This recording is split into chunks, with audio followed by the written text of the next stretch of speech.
everybody? Today I'm going to be breaking down the dual zone S curve, as I think this is the best curve in Rivals compared to these other options. Although, these other curves aren't necessarily bad, it's just dual zone, you can technically make any of these curves really. And I'm kind of going to show y'all how to tune it and what each setting does. And I'll show y'all my curve as well, obviously, if y'all want to try that one. But without further ado, let's get right into it. So, minimum range. This is basically like where you want your startup to be. You see how on the graph, it kind of shows like this bar that goes up and like that. This minimum basically acts as, you see how like on the graph, when I click it, it kind of acts as where do you want your input to start.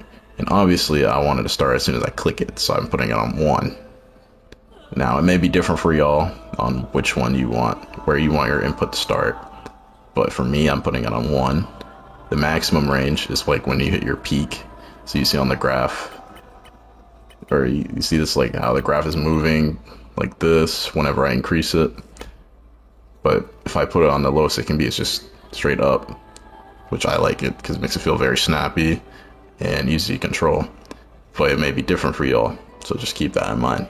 The minimum curve statics, basically, it makes it more smooth, I want to say. Like, it kind of determines how fast it accelerates. Like, I'll show y'all. So if I put this on 1, it feels really smooth. If I put it on like this, it feels kind of slippery, which I do not like. So I'm put on 1, although if you have a higher maximum range, you might want to turn this up because it'll make it feel faster, but it's completely up to you. And the maximum dual zone S curve, this basically is your sensitivity, right?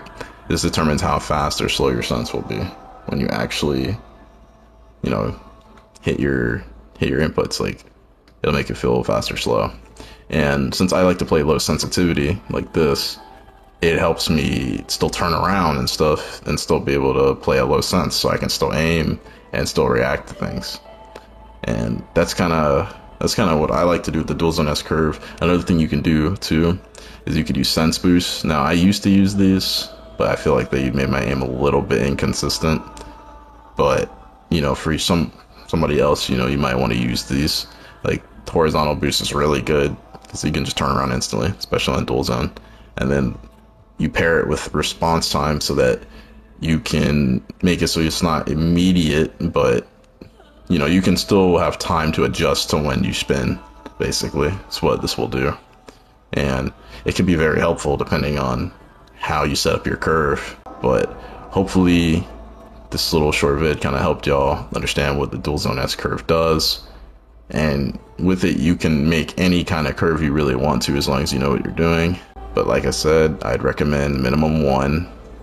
Maximum, you can experiment with that one. Statics and maximum kind of go hand in hand, whichever one you want. Those two. And then the dual zone curve, maximum is just how fast or slow you want your sense to really be. Because that plus your actual settings, obviously. But this will make your settings feel slow or fast, depending on how high you have this. And yeah, that's pretty much it for the dual zone curve.